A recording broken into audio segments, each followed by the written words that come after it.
नमस्कार दर्शक बंधु बाछंतु गोटे नंबर एवं जानतु आपणक जीवन रे कौन सब घटिबा पई जाउछे। निज जीवन को सुख समृद्धि रे भरिबा पई समस्ते चाहि थांती। तेबे कौन समस्तंकर इच्छा पूरण होई थाए, किंतु समस्तंकर एइटा मध्य आशा थाए कि निज जीवन रे आगो को आसुथिबा समय विषय रे किछि जानिबा पई।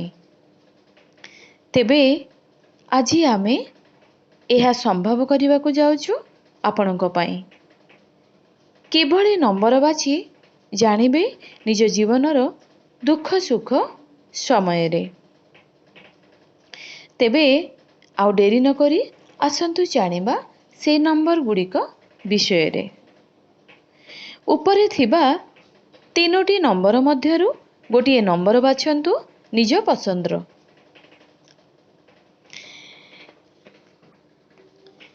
33 एही नंबरटी को बाछिथिबा व्यक्ति जानि रखंतु कि परिवार लोकंक सह आपणकर जीवन एबे सुखरे कटिबो। आपण काम को पूरा करिबा पई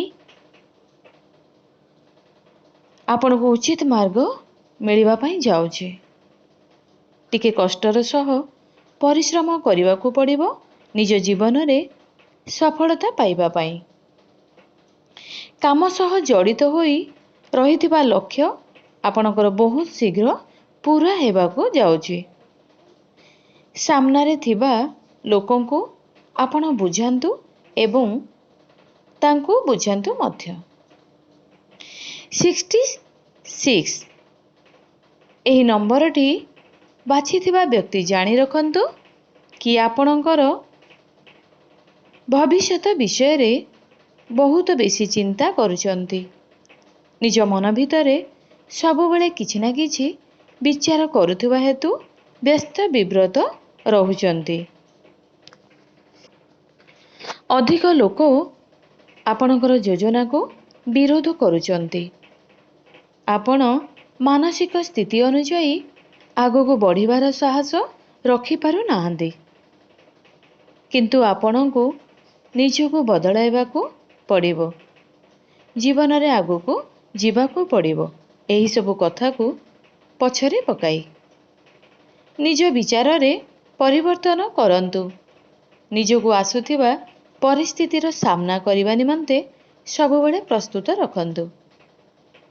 99 एही नंबरटी बाछिथिबा व्यक्ति जानि रखंतु कि आपण को प्रथमे निज अहंकार को त्याग करिबा को पड़िबो। एहा करिबा पर ही आपण अप्रिय होइथिबा व्यक्तिंक सह सुदृढ़ संपर्क स्थापन करि परिबे।